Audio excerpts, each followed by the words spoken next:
Hi, ఈరోజు వీడియోలో మనం సెట్ అనే ఇంటర్ఫేస్ గురించి తెలుసుకుందాం. సెట్ అనే ఇంటర్ఫేస్ మనకి డూప్లికేట్స్ని అసలే అలౌ చేయదు అండ్ నల్ వాల్యూస్ని కూడా అలౌ చేయదు. ఒకవేళ నువ్వు సెట్ అనే దాంట్లో డూప్లికేట్స్ని అలౌ చేయాలి అనుకుంటే ట్రీ సెట్ అనే క్లాస్ని యూజ్ చేసుకోవాలి. ట్రీ సెట్ అనే క్లాస్ గురించి మనం ముందు క్లాసెస్లో తెలుసుకుందాం.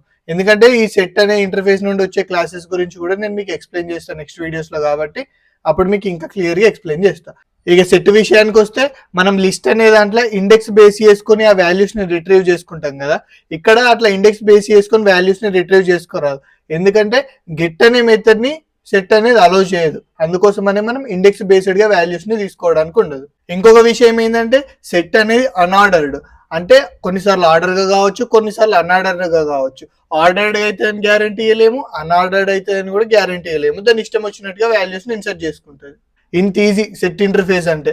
ఒకవేళ మీకు ఇంకా సెట్ ఇంటర్ఫేస్ గురించి ఇన్ డెప్త్ గా తెలుసుకోవాలని ఉంటే మన ఛానల్ని ఫాలో అయ్యి కింద కమెంట్ సెక్షన్ లో కమెంట్ చేయండి. మీకు ఇంక ఇన్ డెప్త్ గా ఫుల్ వీడియో చేసి యూట్యూబ్ లో పెడతా, చూడండి. Thank you, bye.